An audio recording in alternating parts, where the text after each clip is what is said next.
Hallelujah. Morning to you all. Let's all share Numbers chapter 17.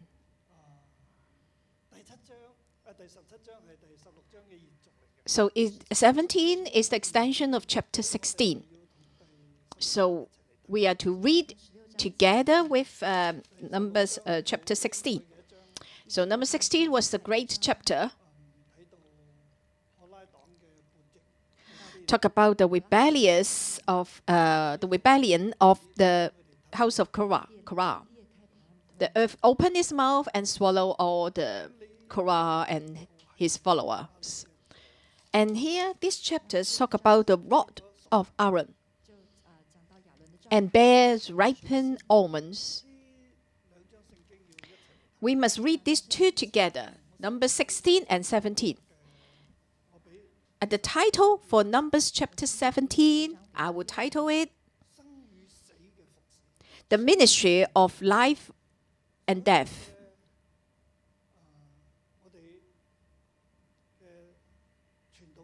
All our preachers, pastors, all of us, we are the priests. We are just the counterparts in the Old Testament. We are the priests, and we are the priests in the Old Testament. Our ministry can bring life or death. We make it, that's life. If we don't make it, that's death.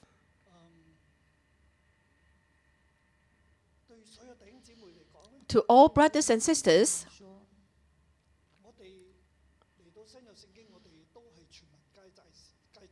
because we are in the New Testament, all believers are priests.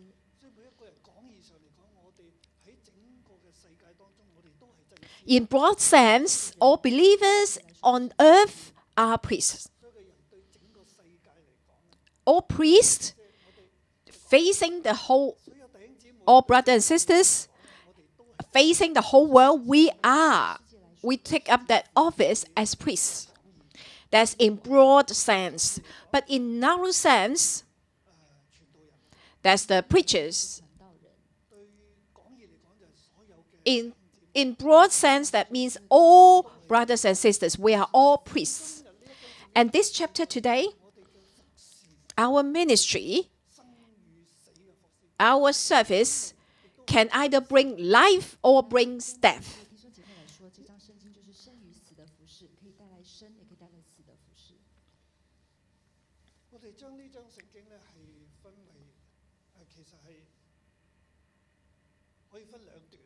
I will divide it into two paragraphs. They are not like symmetrical, but I will try to divide it into two paragraphs. Verse 1 to 11, that's the first paragraph. Then verse 12 to 13 is the second paragraph. So the first paragraph talk about the ministry of life. Then the second paragraph talk about death. If we can make it, then that's a ministry of life. The second paragraph, we fail, then that's death if we failed. May God help us. As we read this chapter, it will remind us of a lot of things.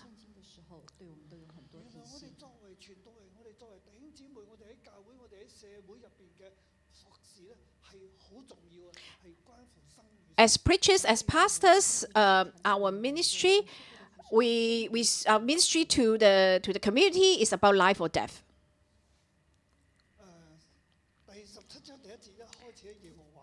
Okay, chapter 17, verse 1, and the Lord spoke to Moses, "Speak to the children of Israel and get from them a rod from each father's house, and all their leaders according to their father's house, 12 rods. Write each name on his rod."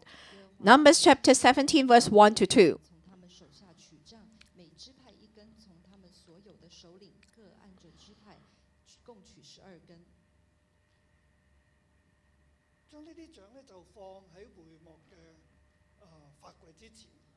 And place before the tabernacle of meeting.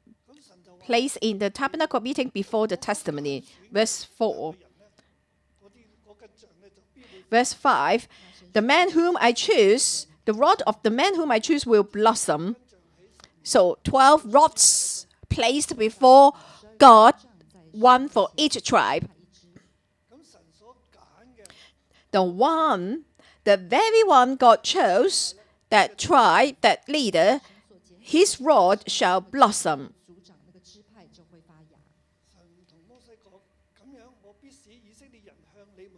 Verse 5, thus I will rid myself of the complaints of the children of Israel, which they make against you.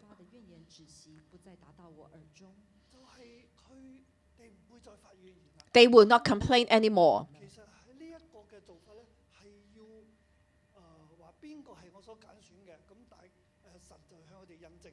So God is showing the sign to the Israelites that whom God chose, so that they will not complain anymore.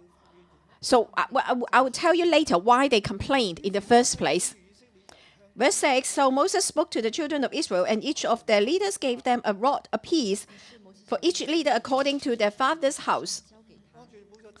12 rods, and the rods of the Aaron was among their rods. Verse 6 of chapter 17. Verse 7, and Moses placed the rods before the Lord in the tabernacle of witness.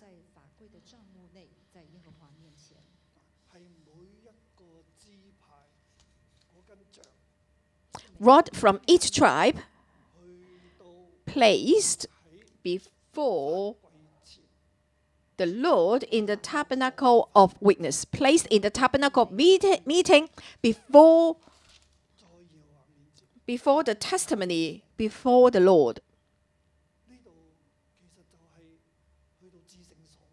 So that's the Holy of the Holies. In the tabernacle before the testimony. Holy of the Holies. Rods from each tribe. So that's the stuff, that's the possession, their belonging. These rods, not anointed, not consecrated, no nothing. Just a bare rod. But it's the rod taken from each tribe. And the rod represents that tribe. And that rod was taken and placed it in the tabernacle of meeting before testimony, before the Lord. I'm telling you, all men, their representative before God represent the man. It's like they are placed before God. They were in the Holy of the Holies. Verse 8, now it came to pass on the next day that Moses went into the tabernacle of witness, and behold, the rod of Aaron, the house of Levi, had sprouted and put forth buds, had produced blossoms and yield ripe almonds. You can see the whole process on the rod of Aaron. After just one night, budded, sprouted, put forth buds, had produced blossoms, and yielded ripe almonds. Verse 8. Verse 9, then Moses brought out all the rods from before the Lord to all the children of Israel, and they looked, and each man took his rod. Verse 10, and the Lord said to Moses, bring Aaron's rod back before the testimony to be kept as a sign against the rebels, that you may put their complaints away from me, lest they die. Verse 9 to 10.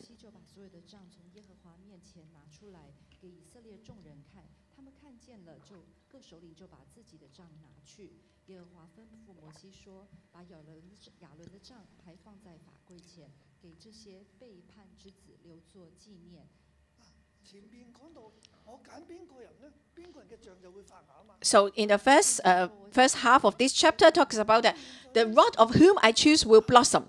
But here, only the rod of Aaron budded, sprouted, and even yield almonds.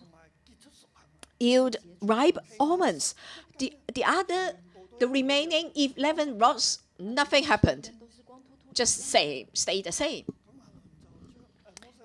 So Moses brought out all the rods from before the Lord to all the children of Israel.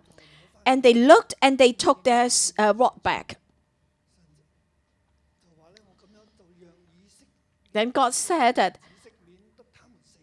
so, put their complaints complaint away from me, lest they die. So they took their rod back, nothing, just as it was. But the rod of Aaron yielded ripe almonds, verse 8, sprouted, put forth buds, and had produced blossoms, and yielded ripe almonds.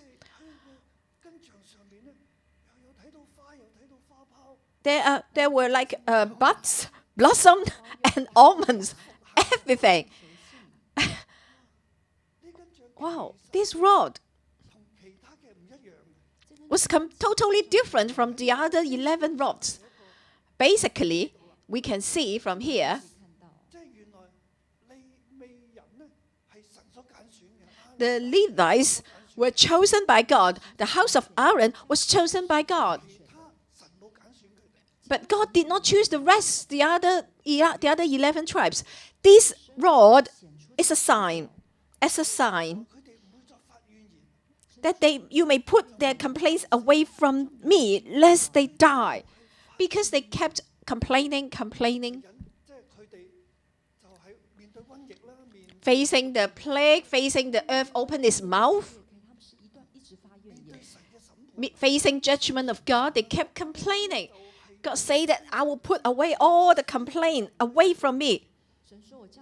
Put this complaint away from me. So God protected his servants. We can see from here, with the sign to prove that this servant was chosen by him.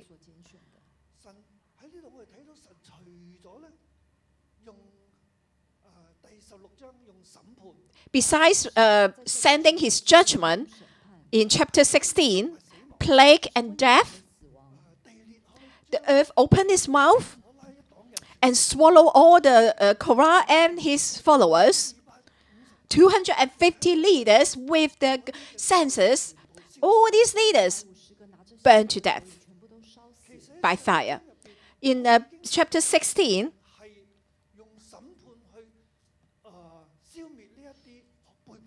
God destroyed all these rebels by judgment. We can see from chapter 16.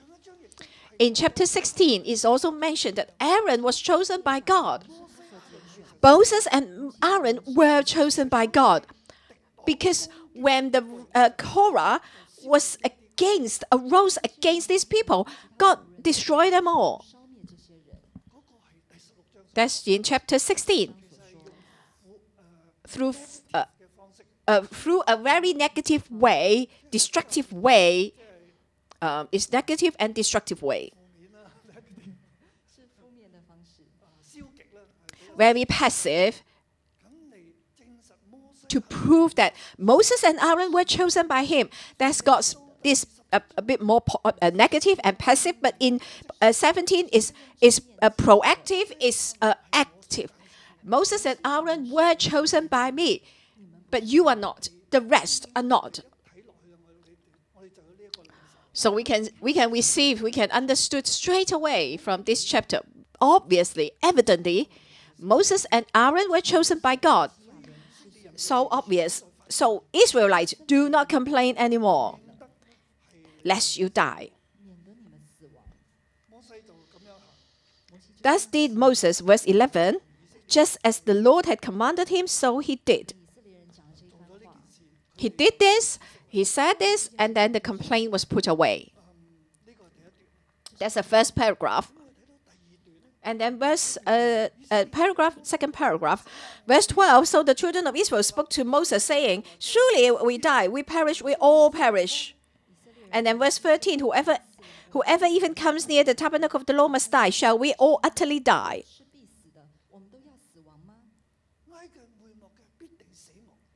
Whoever even comes near the tabernacle of the Lord must die. Verse 13. And then they say, oh, shall we all die? Why would he say this at the end of this chapter? And then the house of Israel say, "Oh, we die, we all die." That's what I said to you just now. Remember, these 12 rods, without anointing, without being consecrated, but representing each tribe. Every rod was placed before the Lord, placed in the tabernacle before, in the Holy of the Holies. That signify that they stood before the Lord. They entered just not the tabernacle, but the Holy of the Holies.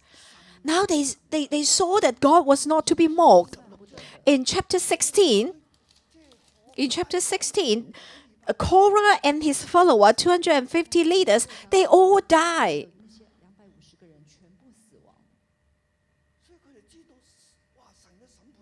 They knew that God's judgment was severe, was swift. And now the 11 rods placed before God, representing them, every one of them, they were not sanctified, they were not consecrated. They needed, so that means we were come near the tabernacle. Do we all have to die? They were so scared. They were terrified. We all perish. In fact, not just these the 11 rods representing them coming near the tabernacle. Let's read chapter 16. Let's turn to Numbers chapter 16. Verse 1. Now Korah, the son of Isa, the son of Kohath, the son of Levi, with Dathan and Abiram, the sons of Eliab, and On, the son of Peleth, sons of Reuben, took men. And they rose up before Moses with some of the children of Israel, 250 leaders of the congregation, representative of the congregation, men of renown. They gathered against Moses and Aaron and said to them, "You take too much upon yourself, for all the congregation is holy, every one of them, and the Lord is among them. Why then do you exalt yourselves about the assembly of the Lord?" Numbers chapter 16, verse 1 to 3.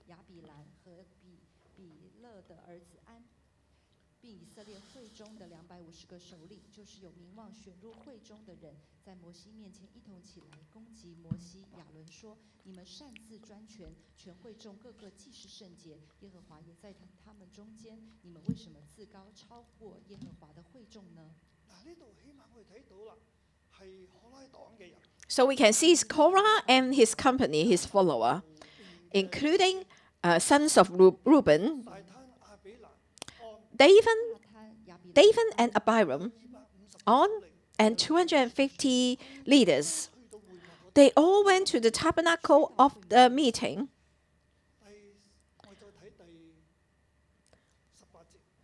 Turn to verse 18 of this chapter. So every man took his censer, put fire in it, laid incense in it, and stood at the door of the tabernacle of meeting with Moses and Aaron. Number 16, verse 18.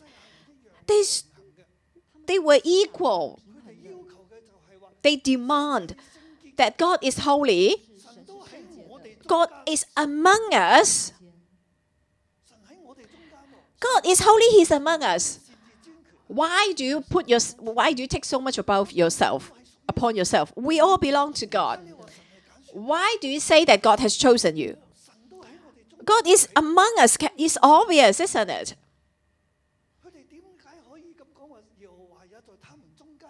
Why would they say that the Lord is also among them? Why would they say that? Not just about the cloud of God. It's not just about the cloud above the tabernacle. They themselves, they also went to the tabernacle of meeting. They themselves did. They went to the tabernacle of meeting. But only the Levites could approach the tabernacle of the meeting, but not the rest. We read before in the previous chapters, talk about how the Levites encamped, the service of the Levites. How about Moses and Aaron? What should they do? Besides tending the lamp, caring for the altar, all these services, they need to guard the tabernacle of meeting. The area, boundary of the tabernacle of meeting. No unauthorized entry, no other Israelites, only the Levites. And Levites were to minister to Moses and Aaron. Listen to their command. The Levites were not to touch the holy article inside the tabernacle meeting. They were not to touch. They were to move the articles around. And one of their services, their duties, is to guard the tabernacle meeting and all its articles for Moses and Aaron. They were helping Moses and Aaron not to let other people to come near. They were the representatives. The Israelites could not touch it. They could not touch it either. Only Moses and Aaron could touch it. Can you say it? That's their duties. That's their service. That's why I tell you it's a ministry about life and death. And at that time, the Israelites, the house of Israel, the sons of Reuben, 250 leaders, they all have censers. They have their own census. Verse 17, each with his census. They were not to draw near the tabernacle. Even though they were leaders, they have authority over the children, the Israelites, but they had no authority over the tabernacle. They did not have authority over the priests. But they could not have their own census and serve. God set that boundary. And they trespass. They cross over the boundary. They not only so. In chapter 16, we continue on chapter 16, verse 19. And Korah gathered all the congregation against them at the door of the tabernacle of meeting. Verse 19 of chapter 16. All the congregations, under the summons of Korah, they went to the tabernacle of meeting. They were not to cross that line. They got too far. Only Levites. The Levites must arise and guard that boundary. The priest was to oversee the Levites to do this. If the Israelites came close to the tabernacle meeting, Levites should stop them. But now, Levites, the most important of the Levites, Korah,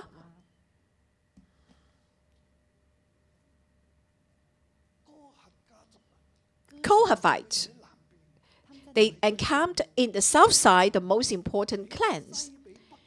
Compared to the west and the north, they were more important than the Levites on the south and the north, the west and the south, the north, sorry. They were in charge of moving the holy articles in the tabernacle meeting. In this place, they were to guard against any unauthorized entry of the Israelites. But yet, here, Korah himself gathered all the congregation at the door of the tabernacle of meeting. Verse 19. Okay, I want you to... The Lord God has said so. The tabernacle meeting is holy. It's the presence of God.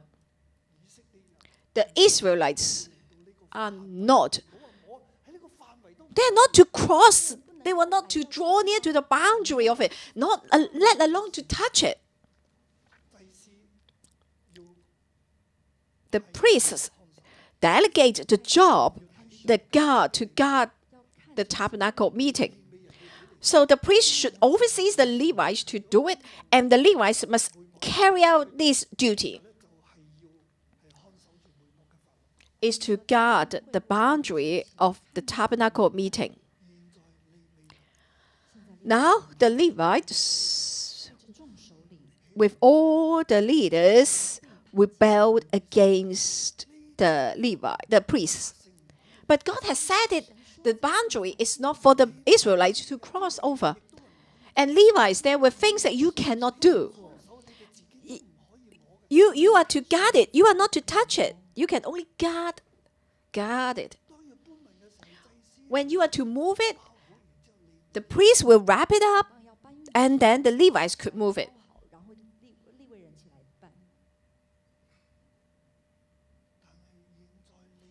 But now, the Levites did not listen. The leaders did not listen, did not obey. They trespassed the boundary of God. They came to the tabernacle meeting. Can you see why did they do that? My own assumption, they all have their own senses. Remember, in verse 17, tells us each with his own sense. It's not just when Levi summoned them, Korah summoned them, then they came forward. No, it has been a period of time. They trespassed that boundary and came before the tabernacle meeting. They had done it for a period of time. I couldn't tell whether they, went into the Holy of the Holies, but they definitely went to the door at the tabernacle meeting. So when Korah summoned them, they all went to the. Basically, they ignore everything that God said in the past before. God has said it. Do not cross over the boundary. Yet they did. And they say, is the Lord not among us? That's what they said. Moses, Aaron, why do you take so much upon yourself? Look at myself. You see, I got my senses. I came before the tabernacle of meeting. I still survive. God still accepts us. Why do you say that we cannot cross this boundary? Why do you say that the Lord is not among us? And that the Lord only speaks to you? Why? Look at us. We always come here and we're still surviving. We're alive. God has put up with them for a long, long time. The Lord, the house of Israel rebelled against the Lord for a long, long time. That's why last Friday, when I shared chapter 16, I mentioned, treat the Lord with contempt, reject it. The title of chapter 16, if you remember, do not treat the Lord your God with contempt. Do not reject him. Why did they? God has said it. God has said this so clearly, so plainly. They did not listen. They take God for nothing. God said, do not approach, come close to the tabernacle of meeting. Do not do that. They were not allowed to do. The Levites must guard them, stop them doing it. But then the Levites also gathered the people to come close to it.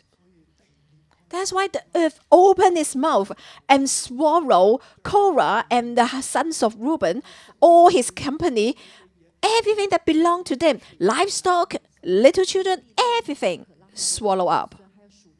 Totally. That's chapter 16. Now in chapter 17, is their rod.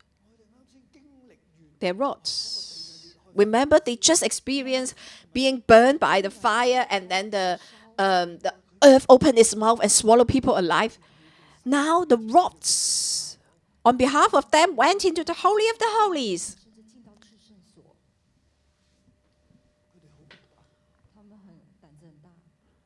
They were outrageous.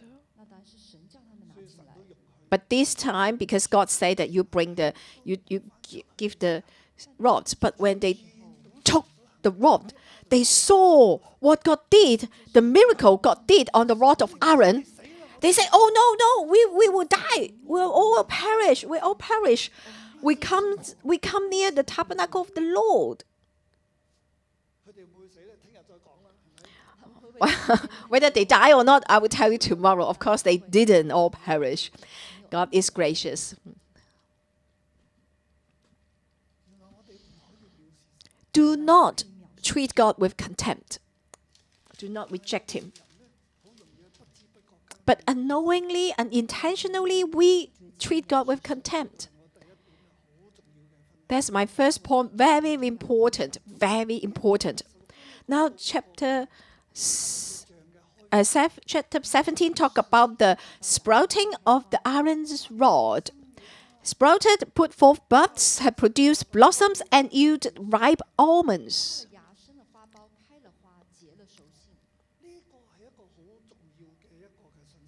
This is a very important message.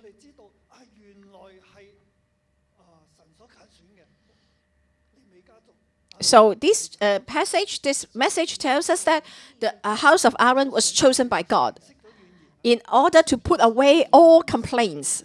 And the deeper meaning is a rod sprouted, budded, and blossomed is a sign, is a mark.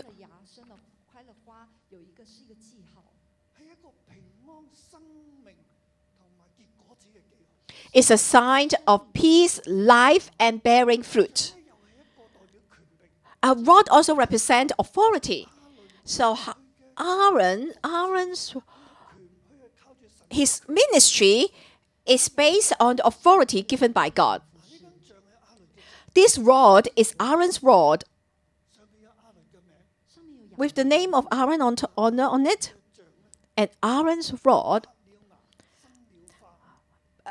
sprouted, put forth buds, and had produced blossoms, and yielded ripe almonds. 4 things here. 4 things. There's a rod of Aaron with his name on it. What does that mean to us?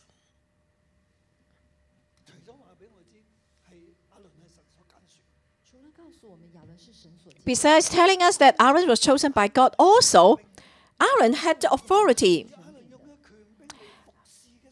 When Aaron served, by his authority, it will bring life.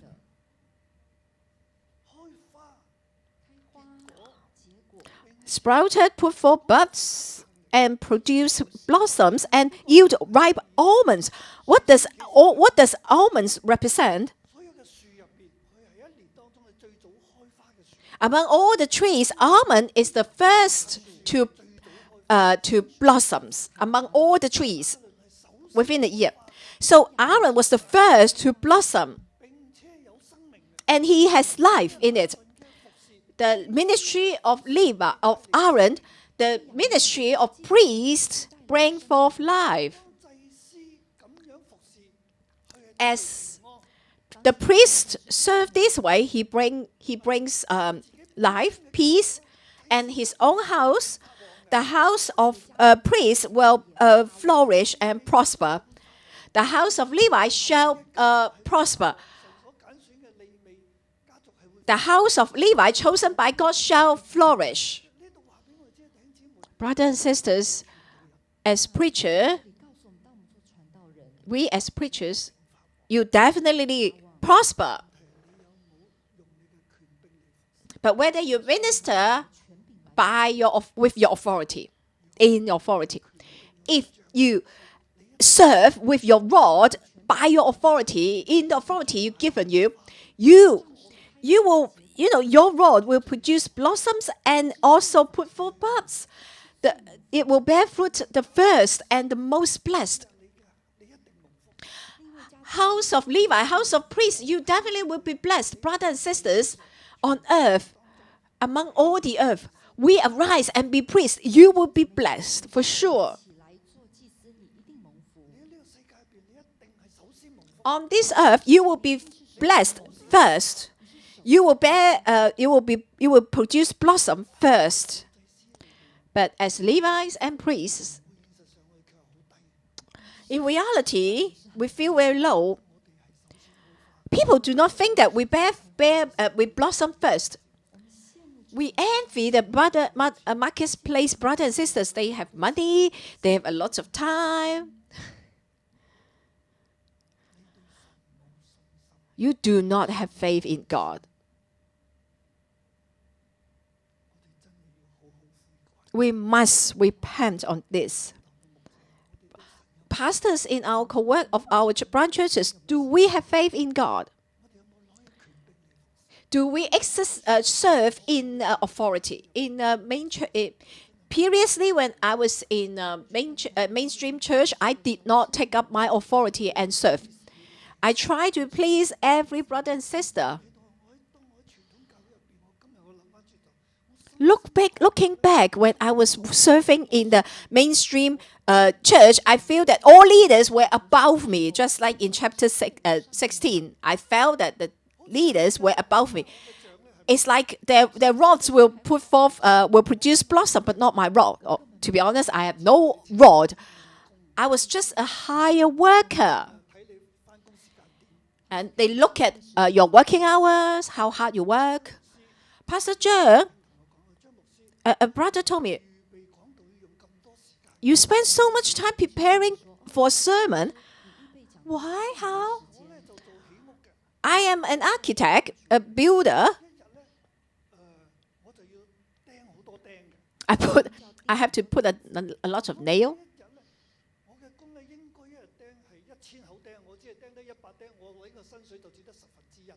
If I should have put like 1,000 nails, but at the end I only put like 100 nails, I will receive 1/10 of my salary. You spend so much time preparing for your sermon. Maybe your salary should be just a quarter. Reduce your salary.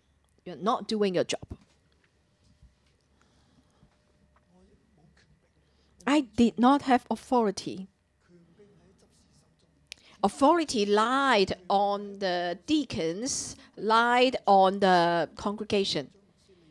And then the deacon fired me, asked me to leave. Give us a chance. Give yourself a chance. Leave us. Why? I found the church though. It was me who founded the church. When I founded the church, the deacons and people were telling me, I will follow you all my life. But then, how come you turn around and say something like this? I said, I'm not leaving. Unless God told me to. God tells me to, then I will leave. And one day, God did tell me to leave. So I followed God. And then I came back to Hong Kong. I have learned a lot of lessons there. Brothers and sisters, let your pastor have authority. All pastors of our branch churches, take up your authorities. Cell leaders, take up your authority.